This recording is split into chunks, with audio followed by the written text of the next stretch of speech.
Hello guys, welcome to my channel. It's BioPoint.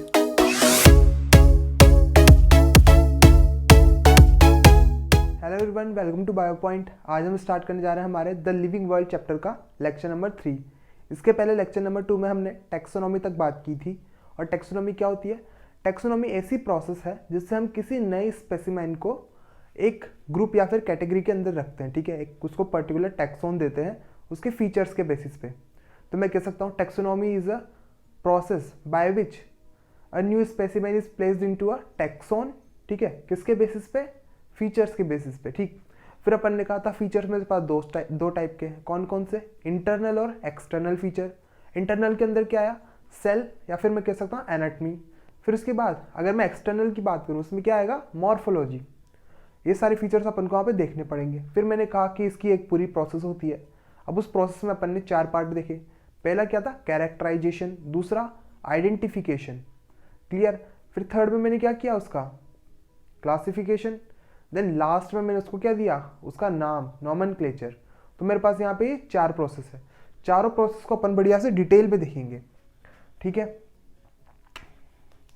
मेरे पास 4 process कौन कौन सी? कैरेक्टराइजेशन, क्लासिफिकेशन, आइडेंटिफिकेशन और नॉमेनक्लेचर. अपन चारों को जैसे डिटेल में देखेंगे. क्लियर. तो अब अपन स्टार्ट करते हैं हमारा लेक्चर नंबर 3. और लेक्चर नंबर 3 में हम सबसे पहले स्टार्ट करते हैं एक वर्ड से जिसका नाम है सिस्टमैटिक्स. तो मेरे पास यहाँ पे क्वेश्चन आता है, व्हाट इज सिस्टमैटिक्स?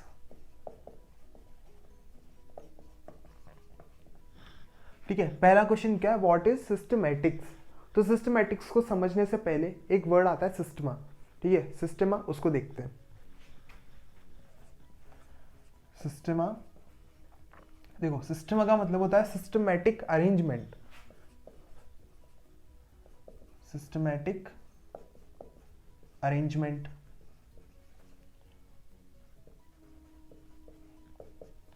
अब देखो सिस्टमैटिक अरेंजमेंट के अंदर क्या हो रहा है कि मेरे पास जो ऑर्गेनिज्म था या फिर मैं कहूँ कोई स्पेसिमेन था उसको मैं प्रॉपर टैक्सोन के अंदर अरेंज कर रहा हूँ. ठीक है, प्रॉपर अरेंजमेंट ऑफ टैक्सोन, उसको मैं कह रहा हूँ सिस्टमैटिक अरेंजमेंट. यहाँ पर लिख देंगे प्रॉपर अरेंजमेंट ऑफ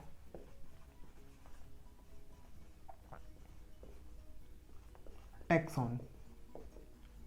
ये तो मेरे पास क्या हो गया? Systematic arrangement. फिर नेक्स्ट आता है मेरे पास, ठीक है, सिस्टमैटिक अरेंजमेंट तो हो गया, पर ये सिस्टमैटिक्स क्या है? तो अगर मैं सिस्टमैटिक्स के लिए लिखूं तो सिस्टमैटिक्स के अंदर मैं लिखूंगा taxonomy.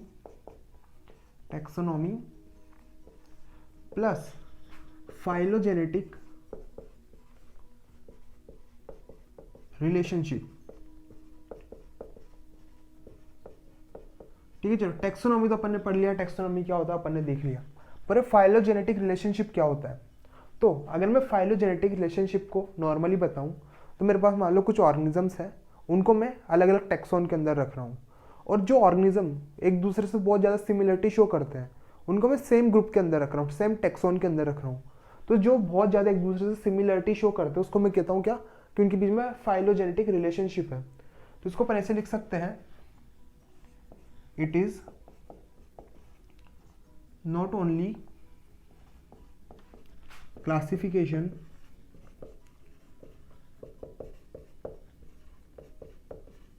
but closely related groups together.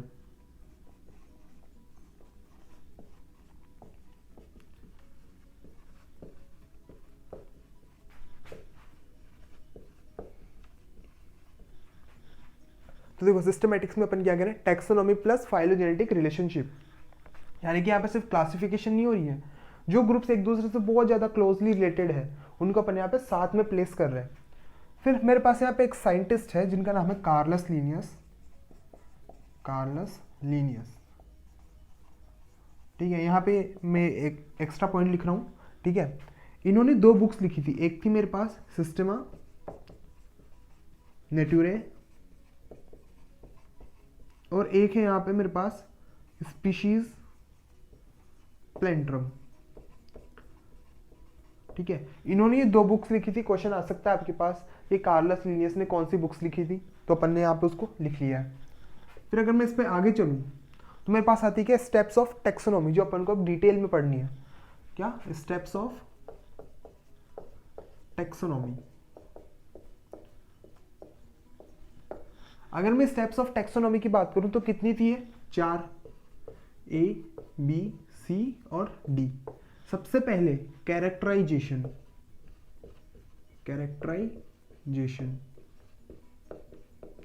फिर नेक्स्ट है मेरे पास यहाँ पे क्या? आइडेंटिफिकेशन,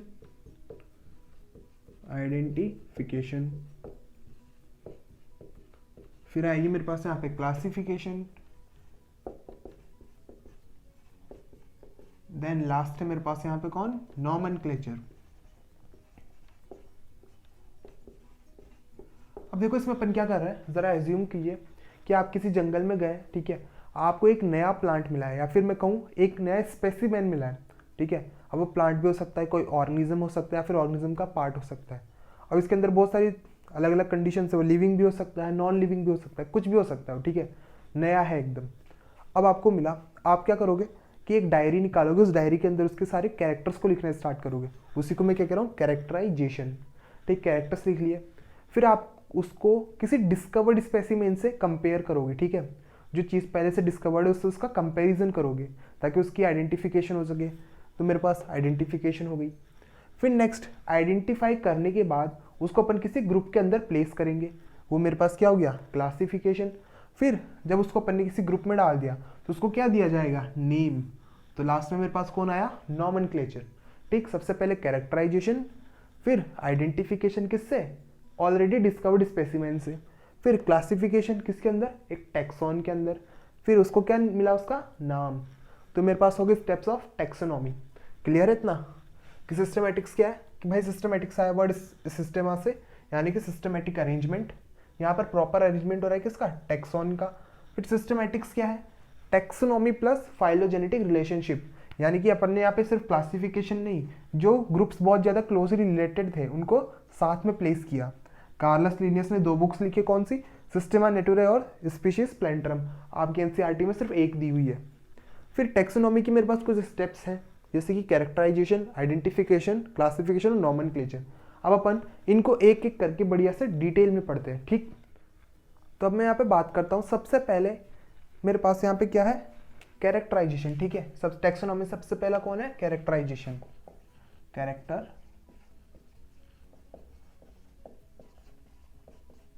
ठीक है। अभी अपन उसे एक ही चीज को लेके चल रहे हैं कि आप किसी जंगल में गए, आपको एक नया प्लांट मिला है, ठीक है, और नया प्लांट क्या है? कि स्पेसिमेन।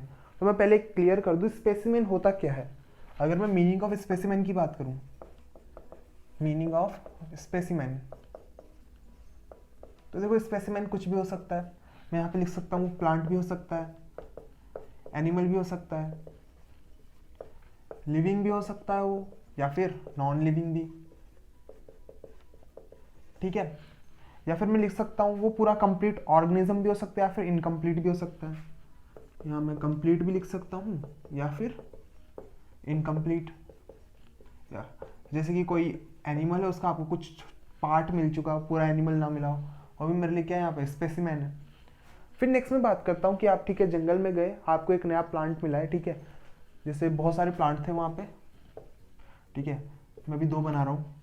एक है जिसके ऊपर सिर्फ लीव्स वगैरह प्रेजेंट है, ठीक है, दूसरे के पास भी लीव्स है, पर इस, जैसे कि ए है, ये बी है, इसके पास भी लीव्स है, इसके पास भी लीव्स है, पर इसके पास फ्लावर्स भी है और फ्रूट्स भी है, ठीक है, फ्लावर और फ्रूट इसके पास ये दोनों है। अब क्वेश्चन आता है कि इन दोनों में से आइडियल प्लांट स्पेसिमेन कौन सा होगा, ठीक है, आप किसको प्रीफर करोगे अपनी स्टडी के लिए। तो मैं यहां पे लेता हूं नेक्स्ट पॉइंट, क्या? Ideal plant specimen. देखो मैं क्या कह रहा हूं कि आप जब जंगल में गए, आपको ऐसे बहुत सारे प्लांट्स देखने को मिले, सब एक जैसे थे, ठीक है, पर इनमें डिफरेंस क्या है कि एक के पास फ्रूट और फ्लावर थे। अब आपके पास क्वेश्चन आता है कि इनमें से आइडियल प्लांट स्पेसिमेन कौन सा होगा, तो मैं लिख सकता हूं plant specimen with flower and fruit, क्योंकि अगर मैं यहाँ पे फ्लावर एंड फ्रूट वाले को कंसिडर करूंगा तो मेरे को कुछ और कैरेक्टर्स भी मिल जाएंगे यहाँ पे। फिर नेक्स्ट है कि भाई ठीक है, मेरे को ये मिल चुका है, अब मैं इसका डिस्क्रिप्शन कैसे लिखूं, जैसे मैंने डायरी निकाली, डायरी में इसके बारे में डिटेल लिखनी है, वो डिटेल कैसे लिखूंगा, तो यहाँ मैं लिख दूंगा हाउ डिस्क्रिप्शन इज डन। तो देखो इसका डिस्क्रिप्शन लिखने के लिए कुछ सेमी टेक्निकल टर्म्स होते हैं जिनको यूज किया जाता है, ठीक है, कुछ सेमी टेक्निकल टर्म्स जिनको यहाँ पे अपन यूज करेंगे। अब बातें आते हैं इन सेमी टेक्निकल टर्म्स को अपन यूज क्यों करते हैं, ठीक है, कैसे तो बाद में, क्यों करते हैं। तो देखो मैं जंगल में गया, मेरे को एक प्लांट मिला था, इसका फ्लावर कुछ ऐसा था,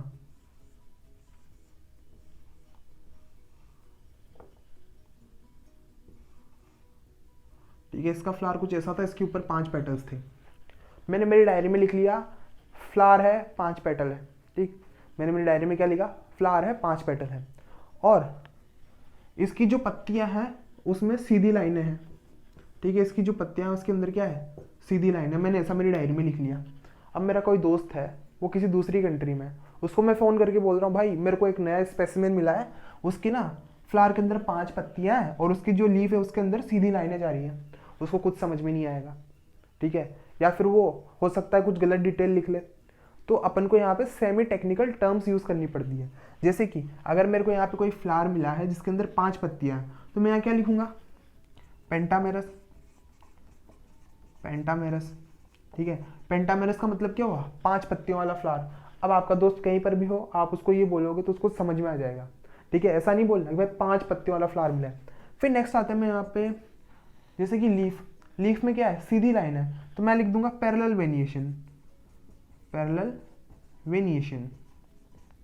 इस तरह से सामने वाला आपकी बात को इजीली समझ जाएगा, कोई गलती नहीं कर पाएगा।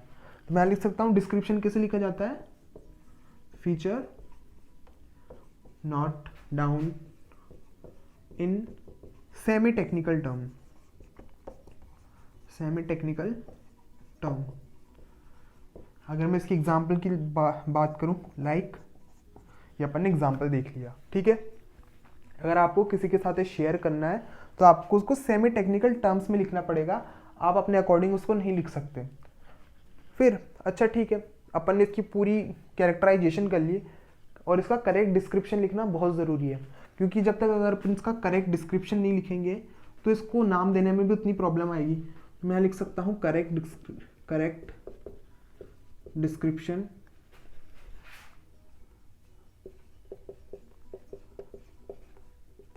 correct description is necessary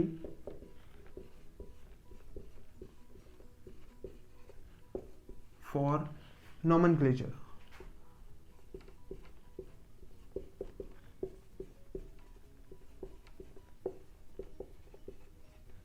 ठीक है, करेक्ट डिस्क्रिप्शन बहुत इंपॉर्टेंट है, किसके लिए, सही नॉमेनक्लेचर के लिए, ठीक है, सही नाम मिले उसको, तो इसलिए उसका डिस्क्रिप्शन अच्छे से करूं। तो देखो अपन ने क्या देखा, कैरेक्टराइजेशन में स्पेसिमेन क्या होता है, पहले तो ये अपन ने कंप्लीट कर लिया।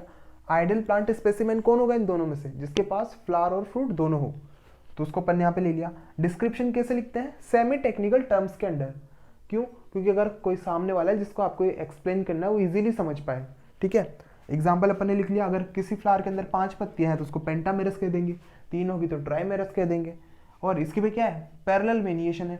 अगर मेरे पास ये वेरिएशन कुछ इस तरह से होती,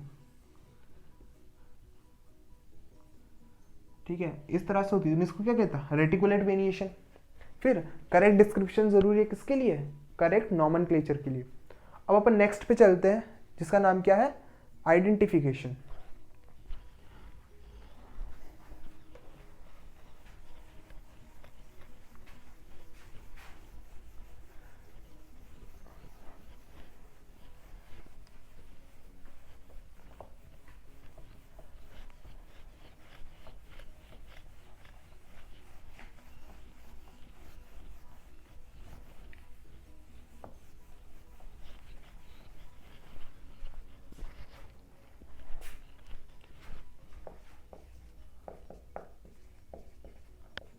आइडेंटिफिकेशन, अब देखो आइडेंटिफिकेशन के अंदर क्या हो रहा है कि आपने कैरेक्टर्स लिख लिए, अब इन कैरेक्टर्स को आप पहले से डिस्कवर्ड स्पेसिमेन के साथ कंपेयर करोगे, और जिसके कैरेक्टर्स ज़्यादा मिलेंगे, ठीक है भाई, कि इसको इसके साथ प्लेस कर दो, फिर उसके बाद अपन क्लासिफिकेशन देखेंगे। तो मैंने क्या किया, कैरेक्टर्स लिखे, फिर उन कैरेक्टर्स को किसी पहले डिस्कवर्ड के साथ कंपेयर किया, फिर उसका क्लासिफिकेशन किया, बाद में उसको नेम दिया यानी नॉमेनक्लेचर किया। तो आइडेंटिफिकेशन में क्या हो रहा है,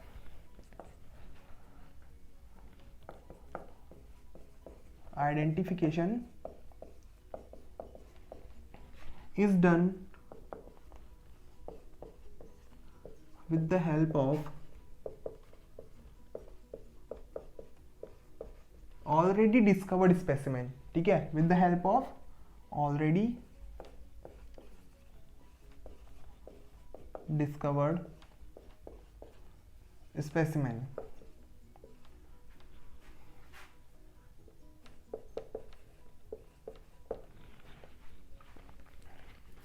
अब अगर मैं बात करूं कि जो ऑलरेडी डिस्कवर्ड स्पेसिमेन है ये मेरे को किस तरह मिल रहा है, ठीक है, किस फॉर्म के अंदर मिल रहा है, तो यहाँ पर लिख सकते हैं ऑलरेडी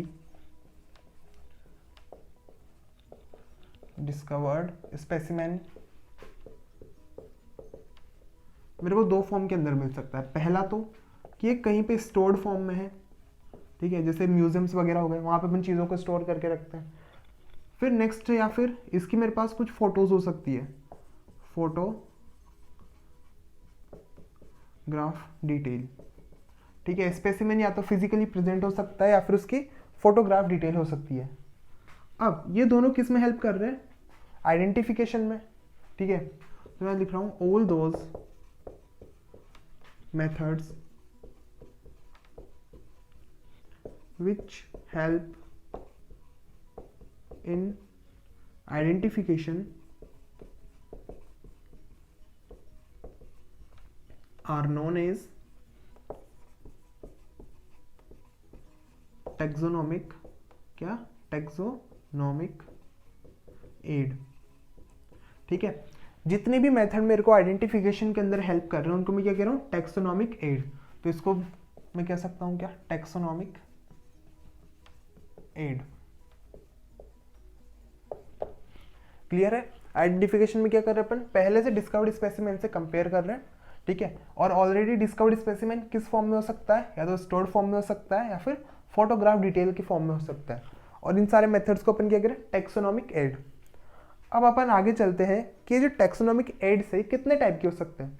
क्लियर है, अपन हर एक को बढ़िया से डिटेल के अंदर देख लेंगे। तो मैं यहाँ पे लिख सकता हूँ कि जो मेरे पास टैक्सोनॉमिक एड है,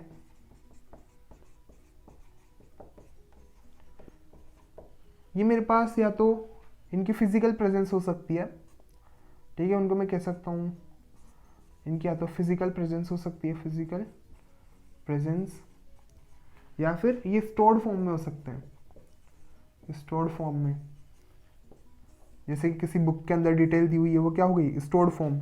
और जैसे कि बॉटेनिकल गार्डन है, वहाँ पे प्लांट्स वगैरह प्रेजेंट है, वो क्या होगी, इनकी फिजिकल फॉर्म। अब मेरे को जो फिजिकल फॉर्म है उसकी फील्ड स्टडी करनी पड़ती है, फील्ड स्टडी यानी कि उसको जगह पे जाके देखना पड़ेगा। अभी ये क्या है, इसको अपन आगे अभी डिटेल में देख लेंगे। स्टोर्ड फॉर्म को मैं किसी लैब वगैरह के अंदर जाके देखूंगा या लाइब्रेरी के अंदर जाके देखूंगा। क्लियर है इतना। फिर टैक्सोनॉमिक एड्स दो टाइप की है, उसकी फिजिकल प्रेजेंस भी हो सकती है या फिर स्टोर्ड फॉर्म में भी हो सकता है। फिजिकल प्रेजेंस जो है उसकी मेरे को फील्ड स्टडी करनी पड़ेगी, और वह स्टोर्ड फॉर्म को मैं लाइब्रेरी के अंदर जाके देख सकता हूँ, या फिर जो इनके डिफरेंट स्टोर हाउसेस होते हैं उनके अंदर जाके देख सकता हूँ। अब अपन एक एक को डिटेल में देखते हैं, पर उससे पहले ये देख ले कितने टाइप के होते हैं, ठीक।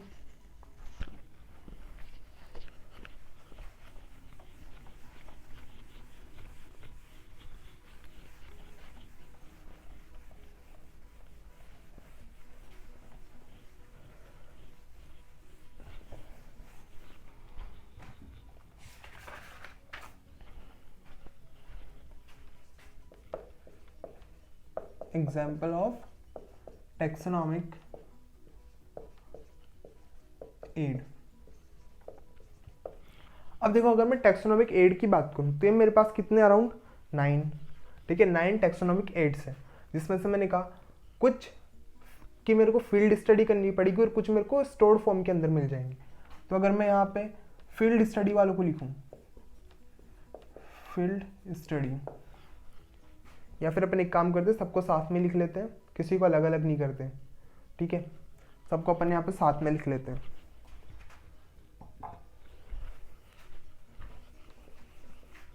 मेरे पास यहाँ सबसे पहले हर्बेरियम,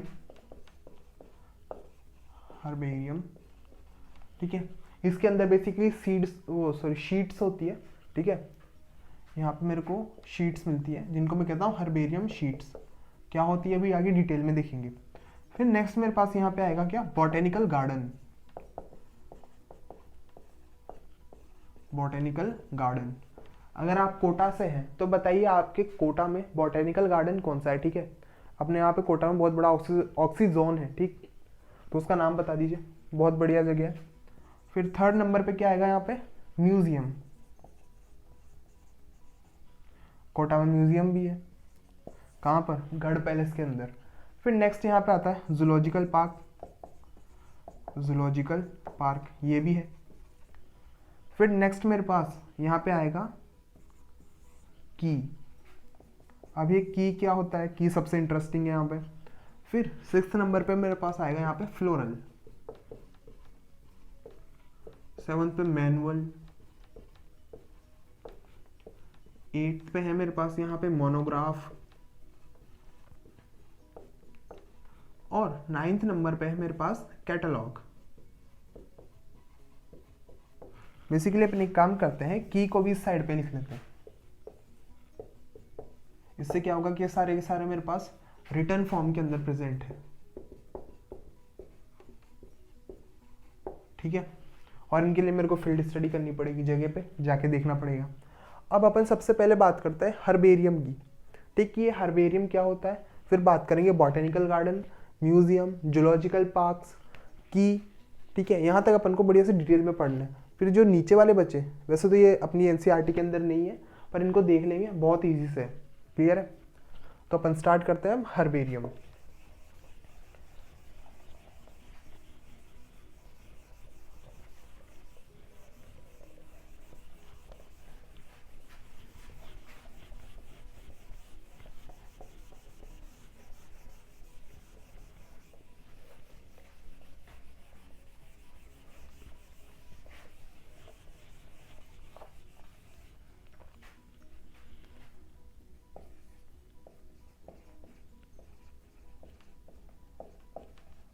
अब देखो हर्बेरियम क्या है, एक स्टोर हाउस है जिसके अंदर बहुत सारी शीट्स होती है, ठीक। एक स्टोर हाउस है किसका, शीट्स का। और इन शीट्स को मैंने नाम दिया है क्या, हर्बेरियम शीट। मैंने नहीं, जिसने भी नाम दिया साइंटिस्ट ने, ठीक है। तो उनका नाम क्या है, हर्बेरियम शीट। तो मैं यहाँ कह रहा हूँ हर्बेरियम के अंदर क्या है, हर्बेरियम पे मीनिंग पे चलते पहले। तो मैं यहाँ लिख दूंगा it is a store, it is a storehouse for, it is a storehouse for herbarium sheet, for herbarium sheet, ठीक है। हर्बेरियम शीट के स्टोर हाउस को क्या कहते हैं, हर्बेरियम, क्लियर। फिर नेक्स्ट, ये शीट्स अरेंज होती है किसी अरेंजमेंट के अकॉर्डिंग, ठीक है। ये शीट्स किसी ना किसी तरीके से अरेंज्ड है। तो मैं लिख रहा हूँ sheets are arranged according to some system, according to some system of classification। जैसे कि अपन किसी लाइब्रेरी में जाते हैं, वहाँ पे बुक्स अलग अलग शेल्फ्स पे रखी रहती है, ठीक है, उनके ईयर के अकॉर्डिंग, उनके ऑथर्स के अकॉर्डिंग। तो उसी तरह से ये भी किसी सिस्टम के अकॉर्डिंगली डिफरेंट तरह से अरेंज्ड है, क्लियर। फिर हर्बेरियम शीट पे अपन प्लेस क्या करते हैं, हर्बेरियम शीट पे होता क्या है। तो मैं यहाँ लिखूंगा हर्बेरियम शीट्स,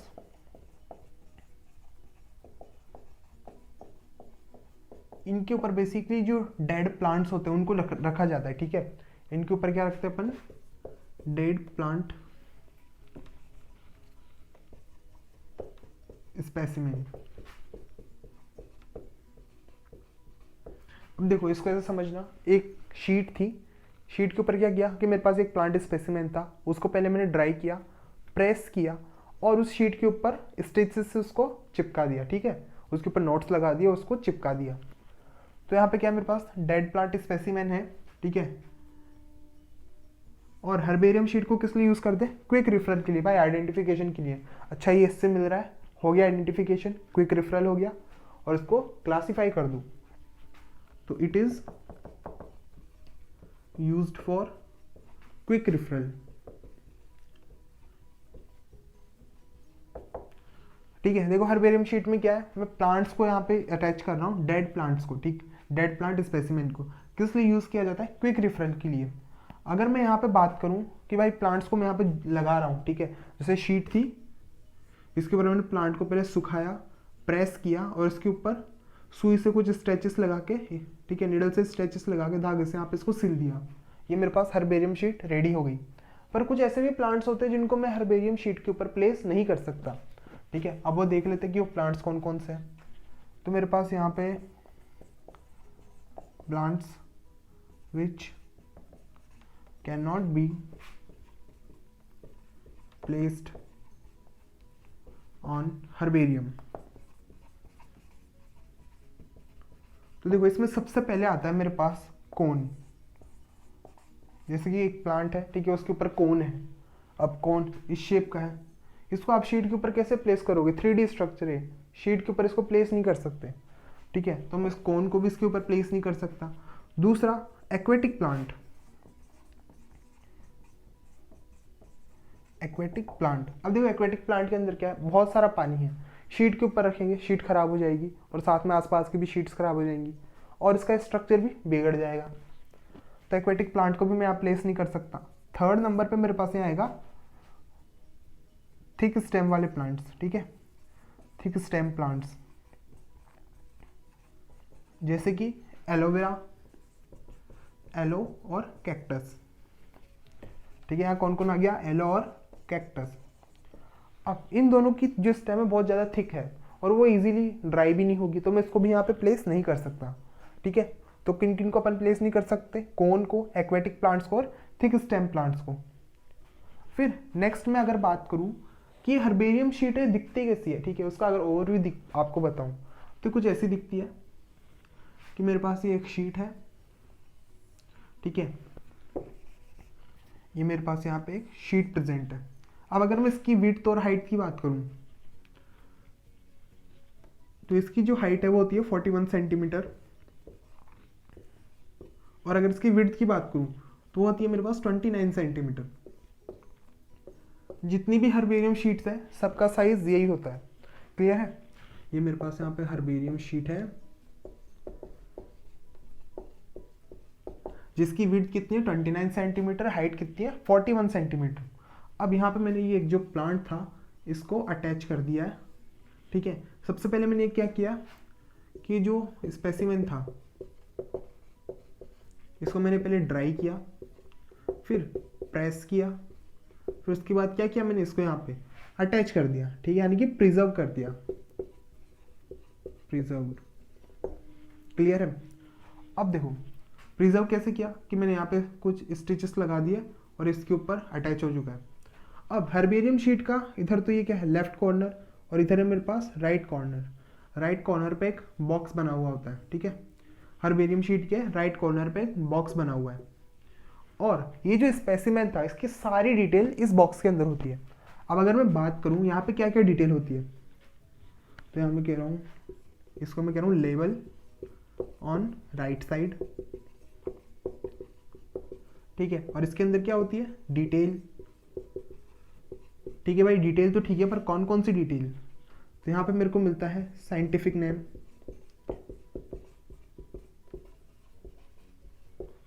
कॉमन नेम हो गया,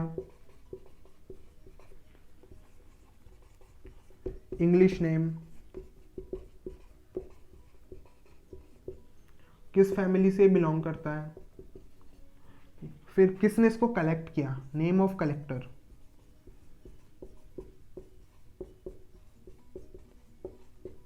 फिर किस जगह से कलेक्ट किया, place of collection.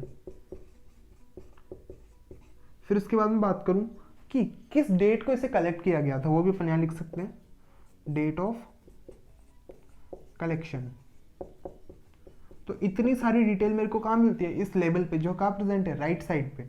Left side पे यहाँ कुछ प्रेजेंट नहीं है। क्लियर है? हर्बेरियम शीट पूरा कंप्लीट हो चुका है। कि मीनिंग क्या है कि भाई स्टोर हाउस है किसका, हर्बेरियम शीट का, उसको मैं कह रहा हूँ हर्बेरियम। ठीक है, यहाँ पे सीट्स अरेंज होती है किसी सिस्टम के अकॉर्डिंग। ठीक, फिर हर्बेरियम शीट्स, बेसिकली किसको अपन यहाँ रखते हैं, डेड प्लांट स्पेसिमेन को, किसके लिए यूज़ किया जाता है, क्विक रेफरल के लिए। फिर प्लांट्स जिनको मैं इसके ऊपर प्लेस नहीं कर सकता, कौन कौन होंगे, कौन, एक्वेटिक प्लांट्स और थिक स्टेम प्लांट, जैसे कि एलोवेरा और कैक्टस। जो हर्बेरियम शीट है कुछ इस तरह की दिखती है कि ये 29 सेंटीमीटर इसकी क्या है विड्थ है और 41 सेंटीमीटर की हाइट है। क्लियर है।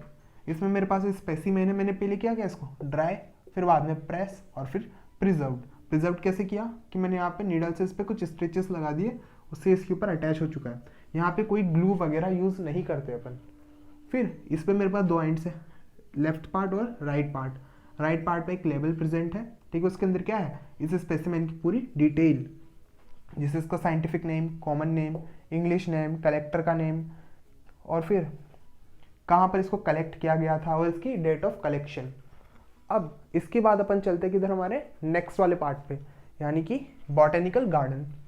ठीक, इतना क्लियर है। सेकंड टेक्सोनॉमिक एड को अपन देखेंगे, यानी कि बॉटेनिकल गार्डन। अब हम देखते हैं हमारे नेक्स्ट टेक्सोनॉमिक एड को, जिसका नाम क्या है, बॉटेनिकल गार्डन।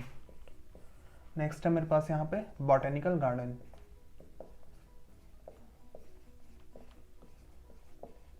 अब देखो बॉटेनिकल गार्डन क्या होते हैं, तो अगर मैं इसका भी यहाँ पे मीनिंग लिखूँ तो यहाँ मैं लिख सकता हूँ कि ये एक ऐसी जगह है जहाँ पर मैं कहीं से प्लांट्स को लेके आता हूँ और ग्रो कराता हूँ। ठीक है, मैं यहाँ लिख सकता हूँ प्लांट सॉरी, यहाँ पर क्या लिखेंगे, इट इज़ अ प्लेस। ठीक है, ये एक ऐसी जगह पे जहाँ पर मैं प्लांट्स को ग्रो करा रहा हूँ किसी डिफरेंट एरिया से लाके। यहाँ पर लिख रहे हैं प्लेस वेयर लाइव प्लांट। ठीक है, हर्बेरियम में कैसे थे, डेड प्लांट, यहाँ पे कैसे है, live plant specimen from different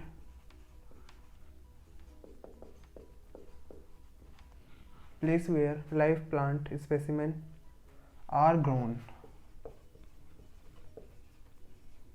from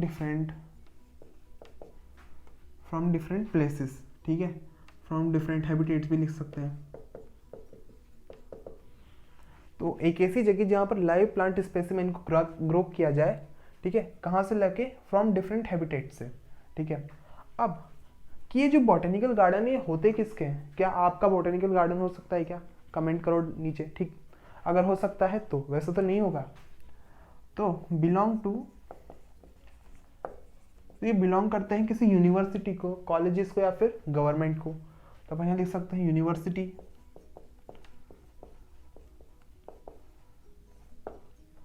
colleges and government. अब नेक्स्ट चीज मेरे पास यहाँ पे आती है कि जो प्लांट स्पेसिमेन है इनके पास डिटेल क्या होती है, इनके ऊपर क्या डिटेल होती है। तो आपने कभी गौर किया हो, आप किसी गार्डन में गए हो, ठीक है, प्लांट्स के ऊपर एक प्लेट सी लगी रहती है, उस प्लेट के ऊपर उसका साइंटिफिक नेम और उसकी फैमिली लिखी रहती है। ठीक है, जैसे कोई प्लांट है उसके ऊपर उसका साइंटिफिक नेम लिखा हुआ है और उसकी फैमिली उसके ऊपर लिखी है, तो ये डिटेल है उस लाइव प्लांट स्पेसिमेन के ऊपर। तो पहले लिखेंगे डिटेल ऑन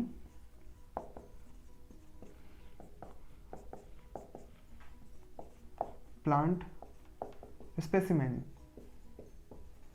तो देखो इसके पास क्या क्या डिटेल प्रेजेंट है, इसके पास का साइंटिफिक नेम है,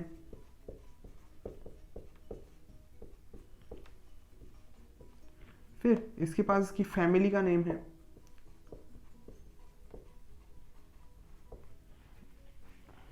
फिर नेक्स्ट चलते हैं अपन कि ये जो बॉटेनिकल गार्डन है इनका पर्पस क्या होता है, कि इनको बनाया क्यों जाता है। तो इनका पर्पस होता है सबसे पहला टेक्सोनॉमिक स्टडी के लिए, कि भाई टेक्सोनॉमिक एड है तो टेक्सोनॉमिक स्टडी में काम आएंगे। तो सबसे पहला यहाँ पे क्या, टेक्सोनॉमिक स्टडी। फिर नेक्स्ट मेरे पास आता है ex-situ कंजर्वेशन ऑफ प्लांट्स। अब देखो कोई एक प्लांट था, जैसे कि अभी अपन कोटा के अंदर है, और कोई प्लांट है जयपुर के अंदर। ठीक है, यहाँ जयपुर है, यहाँ पर कोटा है। अब मैं क्या कर रहा हूँ, किसी प्लांट को यहाँ से ले जाके कोटा में ग्रो करा रहा हूँ। ठीक है, तो तो मैंने क्या किया, प्लांट को उसकी जगह से हटा के किसी नई जगह पे ग्रो करा रहा हूँ, ठीक है, उसकी प्रोटेक्शन के लिए, ठीक। तो उसको मैं क्या कह रहा हूँ, एक्स सीटू कंजर्वेशन, की प्लांट को किसी दूसरे एरिया से किसी नए एरिया में लेके आ रहे हैं और उसको वहाँ पे ग्रोथ करा रहे हैं, उसकी कंजर्वेशन कर रहे हैं। पर मैं बात करूँ क्या, इन सीटू मतलब कि यहीं का प्लांट था और उसको अपन यहीं पे ग्रो करा रहे हैं। तो एक्स सीटू का मतलब तो क्या, कहीं बाहर से किसी प्लांट को लेके आए और उसको यहाँ पे अपन ग्रोथ करवा रहे हैं, या फिर बेसिकली उस प्लांट को इस एरिया में खतरा था तो अपन उसको उठा के दूसरी जगह लेके आ गए। अब ये एनिमल्स के लिए भी है, ठीक है, सारे ऑर्गेनिजम्स के लिए है। फिर नेक्स्ट है मेरे पास यहाँ पे, नेक्स्ट आएगा क्या है, नेक्स्ट इसमें नेक्स्ट आएगा अपने पास कुछ रेयर स्पीशीज है, ठीक है, some rare species are grown here, ठीक है, आर ग्रोन एंड कंजर्व। अब जैसे कि कुछ प्लांट्स हैं जिनको अगर बाहर अपन खुले में छोड़ दें, ठीक है, जैसे कि चंदन का पेड़, अगर वो कहीं पे उगा हुआ है, लोग बाग भाई उसको काट के ले जाएंगे, अगले दिन मिलेगा भी नहीं, ठीक है, तो उनको कहाँ उगा रहे हैं, इनके अंदर बॉटेनिकल गार्डन्स में, ताकि वो कंजर्व रहे, ठीक है। एग्जाम्पल लिया अपन चंदन के पेड़ का, जैसे कि जो कोटा में सार बाग है, वहाँ पर पहले पेड़ थे पर अभी एक भी नहीं मिलेगा, ठीक है, क्योंकि सबके सब गायब हो चुके हैं। तो वही केस यहाँ पर भी है। तो देखो बॉटेनिकल गार्डन का पर्पस क्या है, taxonomic study, ex situ conservation of plant, some rare species are grown and conserve. Clear इतना, ठीक है। वहाँ पे इन जो रेयर स्पीशीज उनको ग्रो किया जा रहा है और कंजर्व किया जा रहा है। एक्स सीटू में कोई डाउट नहीं होना चाहिए कि कोई स्पीशीज या फिर कोई ऑर्गेनिज्म है, उसको अपने हैबिटेट से अपन उठा के किसी नए हैबिटेट में शिफ्ट करा रहे हैं, वहाँ पे उसकी ग्रोथ करवा रहे हैं, उसको अपन प्रोटेक्शन प्रोवाइड कर रहे हैं, उसको मैं कह रहा हूँ एक्स सीटू। और अगर किसी ऑर्गेनिज्म को मैं उसी के एरिया में प्रोटेक्शन प्रोवाइड कर रहा हूँ, ठीक है, उसको मैं कह रहा हूँ इन सीटू। एक्स सीटू और इन सीटू में बस इतना सा फर्क है। फिर नेक्स्ट अपन चलते हैं कुछ बॉटेनिकल गार्डन्स के नेम पे। तो इसको अपन इधर लिख लेते हैं। मेरे पास यहाँ पे सबसे पहला आता है रॉयल बॉटेनिकल गार्डन, ठीक है। क्या है यहाँ पे, रॉयल बॉटेनिकल गार्डन। अब बात ऐसी है कि ये सबसे बड़ा बॉटेनिकल गार्डन है पूरी दुनिया का। मैं लिख सकता हूँ लार्जेस्ट बॉटेनिकल गार्डन। और अगर इसकी लोकेशन की बात करें तो ये प्रेजेंट है लंदन में, क्यू में, ठीक। तो यहाँ पर लिख सकते हैं क्यू लंदन। फिर नेक्स्ट, ये तो भाई पूरे वर्ल्ड की होगी। अगर मैं इंडिया की बात करूं, ठीक है, तो इंडिया में क्या लिख सकता हूं, IBG, इंडियन बॉटेनिकल गार्डन।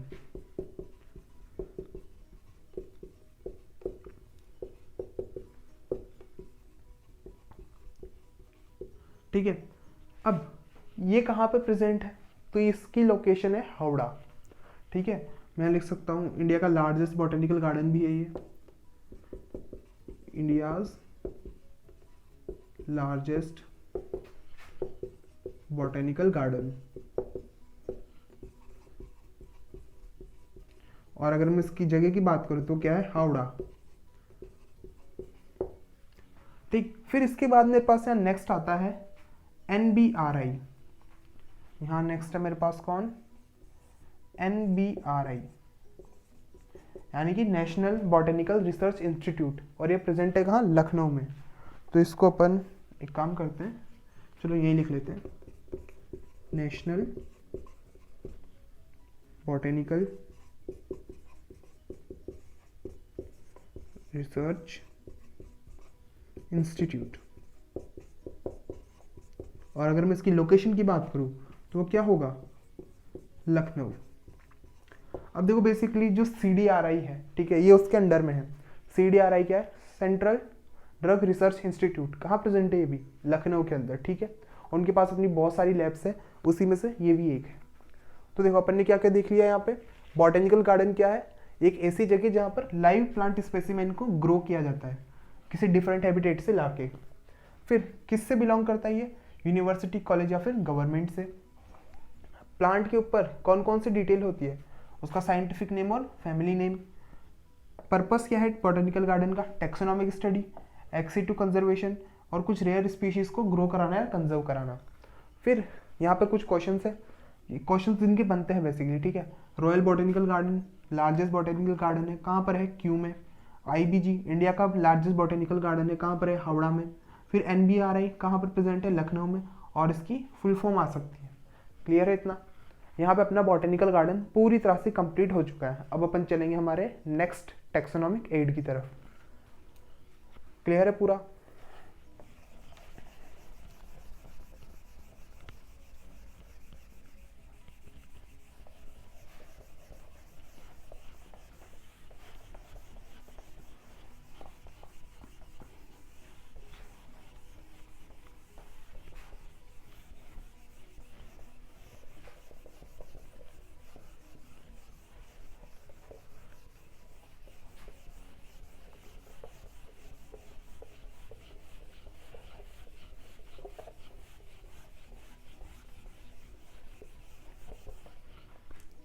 अब नेक्स्ट है मेरे पास यहाँ पे कौन, जूलॉजिकल पार्क। ठीक है, जूलॉजिकल पार्क। अब यहाँ पे अपन रखेंगे एनिमल्स को, वहाँ अपन किसको रख रहे थे, प्लांट्स को। यहाँ अपन लिखेंगे रखेंगे एनिमल्स को। ठीक है, यहाँ पे लिविंग एनिमल्स को रखा जाएगा। तो अगर मैं इसकी मीनिंग पे लिखूँ, ठीक है, कि ये जूलॉजिकल पार्क होते क्या है, तो यहाँ पर लिख सकते हैं इन जूलॉजिकल पार्क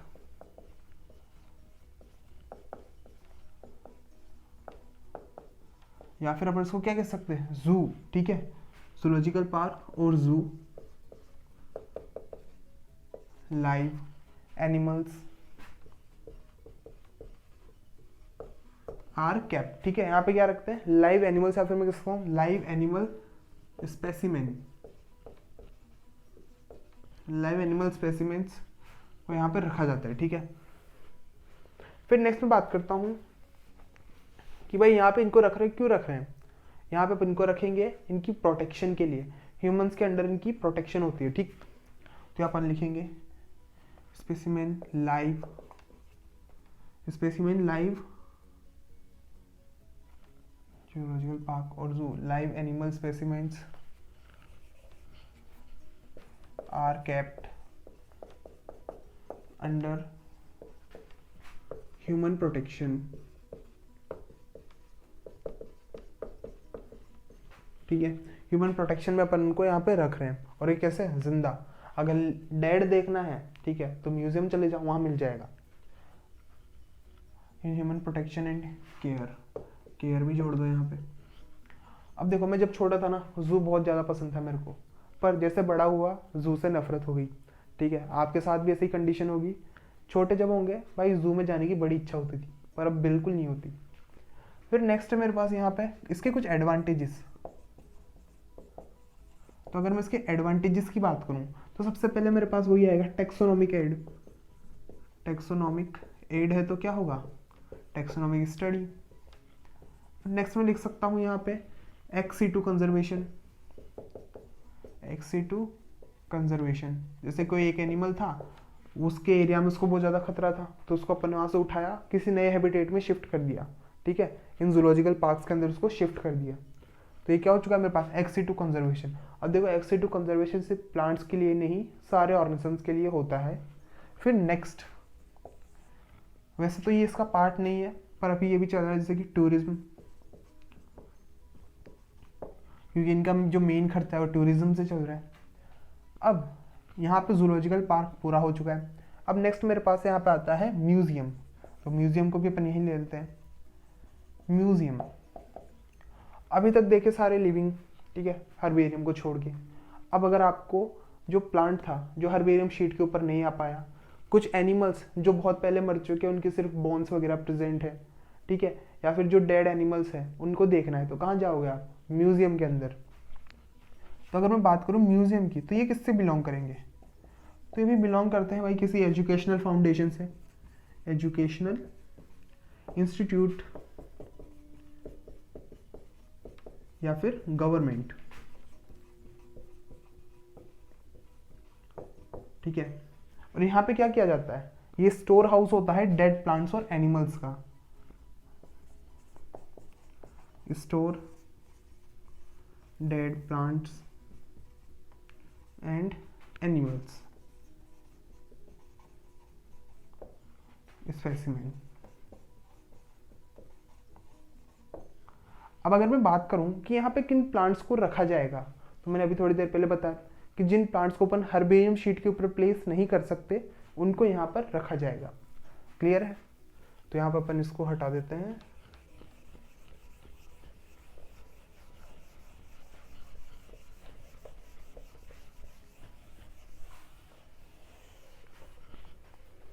ठीक है, यहाँ से मैं इधर ऊपर कंटिन्यू कर रहा हूँ। यहाँ पे किन प्लांट्स को रखा जाएगा? ठीक है, यहाँ पे अगर मैं बात करूँ 4 plants,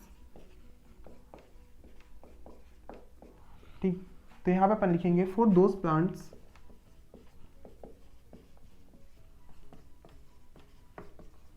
which can't be placed on herbarium sheet,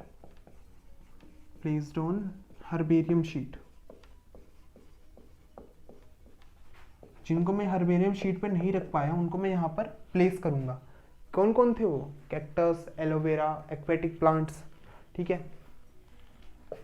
captain museum. तो ये तो हो गई मेरे पास प्लांट्स की बात। अगर मैं यहीं पे एनिमल्स को डालूं, जैसे 4 प्लांट्स, अगर मैं यहाँ पे कर दूं फॉर एनिमल्स, तो अगर भाई मेरे को यहाँ पे एनिमल्स को रखना है तो सबसे पहले कैसे होंगे? डेड। ठीक है, यहाँ पे किनको रखूंगा मैं? डेड प्लांट्स को। अब बेसिकली मैं यहाँ पे रखता हूँ, पहले बात करूंगा स्मॉल साइज। ठीक है, जिनका साइज कैसा है? स्मॉल। तो स्मॉल साइज एनिमल्स को मैं यहाँ पे स्टोर करता हूँ प्रिजर्वेटिव फ्लूइड्स के अंदर। ठीक है, स्टोर्ड इन प्रिजर्वेटिव फ्लूइड्स। ठीक है, जैसे कि फॉर्मेलिन। अगर मैं आपको इसका एग्जांपल बताऊं तो मेरे पास जैसे कि एक ग्लास का जार है, इसके अंदर ये स्टारफिश प्रेजेंट है। ठीक है, और यहाँ पे एक केमिकल भरा हुआ है, इसको मैं कह रहा हूँ क्या? प्रिजर्वेटिव फ्लूइड, यानी कि फॉर्मेलिन। क्लियर है? तो बात हो गई छोटे साइज के एनिमल्स के बारे में। अगर मैं वहीं चलूं इंसेक्ट्स के लिए, ठीक है, इंसेक्ट्स को देख लेते हैं पहले। यहाँ नेक्स्ट मेरे पास आ गया फॉर इंसेक्ट्स। तो देखो, इंसेक्ट्स के लिए अपन को बनाना पड़ेगा इंसेक्ट बॉक्स। अब इस केस में आपको क्या करना है? एक इंसेक्ट पकड़ना है, ठीक है, और उसको मारना है। चप्पल जूते से नहीं मारना, उसकी शेप नहीं बिगाड़नी है। ठीक है, आपको क्या करना है? उसको किसी बॉक्स के अंदर बंद कर दो जिससे उसको ऑक्सीजन ना मिले, या फिर जो धुआं रहता है स्मोक से उसको मार दो। ठीक है, उसकी बॉडी का स्ट्रक्चर चेंज नहीं होना चाहिए, मर चुका है वो। अब क्या करना है आपको कि एक बॉक्स लेना है और उस बॉक्स में उसको प्लेस करना है, और फिर नीडल्स की हेल्प से नीडल्स उसकी बॉडी के आर पार कर देनी है। ठीक है, उसको उसके ऊपर इस अटैच कर देना है। उससे मेरे पास क्या बन जाएगा? Insect box. तो फॉर इंसेक्ट्स क्या बनता है? Insect box. और मैं पहले कह दूं, उसको जूते चप्पल किसी से नहीं मारना, शेप बिगड़ जाएगा, आपकी पूरी मेहनत खराब हो जाएगी। तो मेरे को यहाँ पहले क्या करना पड़ेगा? इंसेक्ट को ड्राई करना पड़ेगा। पहले तो उसको मार डाला, फिर ड्राई किया। ये मेरे पास एक बॉक्स है, ठीक है, इस बॉक्स में मैंने उसको यहाँ पर प्लेस किया और पिंस लगा दी इसके ऊपर। पिंस से मैंने इसको यहाँ पे अटैच कर दिया है। ठीक है, और मेरे पास क्या रेडी हो चुका है? Insect box. लास्ट में इसके ऊपर एक पतली सी ट्रांसपेरेंट लेयर लगा दूँ। ठीक है, ये मेरे पास यहाँ पे कंप्लीट हो चुका है क्या? Insect box. फिर अगर मैं बात करूँ लार्ज साइज के एनिमल्स की, लार्ज साइज एनिमल्स। अब देखो, लार्ज साइज एनिमल्स में क्या होता है? जैसे कि मैमल्स हो गए या फिर बर्ड्स हो गए, मैमल्स एंड बर्ड्स। इनकी बॉडी के अंदर का जितना भी पार्ट है, ठीक है, जितना भी फ्लैश वगैरह सब निकाल दिया जाता है। ठीक है, और उसके अंदर क्या भर देते हैं? ये रुई वगैरह। ठीक है, उसको क्या किया जाता है? स्टफ किया जाता है और प्रिजर्व किया जाता है। Stuff and preserve. बेसिकली रुई तो नहीं, कोई हार्ड सब्सटेंस वगैरह, जैसे कि आपने किसी पुरानी मूवीज में देखा हो, वो घर के अंदर शेर वगैरह खड़े करके रखते थे, पुतले। ठीक है, तो उसके अंदर क्या किया उन्होंने? कुछ मटेरियल भर दिया है, स्टफ कर दिया, उसको प्रिजर्व कर दिया है। तो इस तरह से मेरे पास लार्ज साइज के एनिमल्स हो गए। फिर अगर मैं बात करूं कि मेरे को जो म्यूजियम उसके अंदर कुछ स्केलेटन्स भी देखने को मिलते हैं। ठीक है, स्केलेटन। अब जैसे बहुत पहले के जो एनिमल्स थे जो अभी नहीं मिलते, तो उनकी सिर्फ बोन्स वगैरह प्रेजेंट है, ठीक है। जैसे डायनासोर है, उसके स्केलेटन्स मिल जाते हैं, तो उनको भी अपन म्यूजियम्स में देख सकते हैं। तो मैं लिख सकता हूँ सम एनिमल्स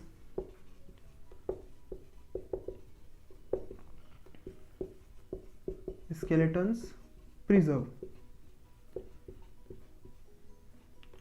अब यहाँ पे क्या क्या मिल सकता है मेरे को, स्कल मिल सकता है, ठीक है, या फिर पूरा कंप्लीट स्केलेटन मिल सकता है, कंप्लीट स्केलेटन। क्लियर है कि अगर मैं म्यूजियम की बात करूं किससे बिलोंग करेगा, देख लिया यहाँ पे क्या होता है, डेड प्लांट और एनिमल्स को रखा जाता है। प्लांट्स की बात करूं तो उनको यहाँ रखा जाएगा जिनको मैं हर्बेरियम शीट पे प्लेस नहीं कर पा रहा था। अगर एनिमल्स की बात करूं तो स्मॉल साइज में, भाई एक ग्लास का जार है, ये ग्लास का जार है, इसके अंदर मैंने प्रिजर्वेटिव फ्लूइड डाल रखा है, कौन, फॉर्मेलिन, इसमें मैंने एनिमल को डाल दिया, जैसे कि स्टारफिश इसके अंदर डाल रखी है। इंसेक्ट की बात करूँ तो इंसेक्ट बॉक्स बना लो, इंसेक्ट को मारने किससे, धुएं से, ठीक, या फिर उसकी ऑक्सीजन की सप्लाई बंद कर दो। लार्ज साइज एनिमल्स को, मैमल्स या बर्ड्स हो गए, उनको स्टफ किया जाता है और प्रिजर्व कर दिया जाता है। और स्केलेटन में कुछ एनिमल्स इनका स्केलेटन ही मिलता है, ठीक है, तो उनको वहाँ पे प्लेस किया जाता है। सबसे बढ़िया तरीका है, अपने आसपास कोई म्यूजियम हो तो उसको विजिट करो, पूरा ढंग से समझ में आ जाएगा और एक अलग ही फील आएगी, ठीक है। अगर कोटा के हो तो फिर जो महल है, अबेड़ा महल, वहाँ पे चले जाओ, वहाँ मिल जाएगा आपको, ठीक है। तो आज का ये लेक्चर पूरा कंप्लीट हो चुका है। अब मिलेंगे अपन हमारे लेक्चर नंबर 4 के अंदर, ठीक है। जितने भी अपने फील्ड रिलेटेड थे अपन ने पूरे कंप्लीट कर लिए। अब कौन बचे यहाँ पर, जो लाइब्रेरी वाले या फिर जिनके फोटोग्राफ्स है, डिटेल्स हैं, उनको अपन इसके बाद लेक्चर में स्टडी करेंगे, ठीक है। Thank you. अब मिलते हैं अपने नेक्स्ट लेक्चर के अंदर। Thank you, bye.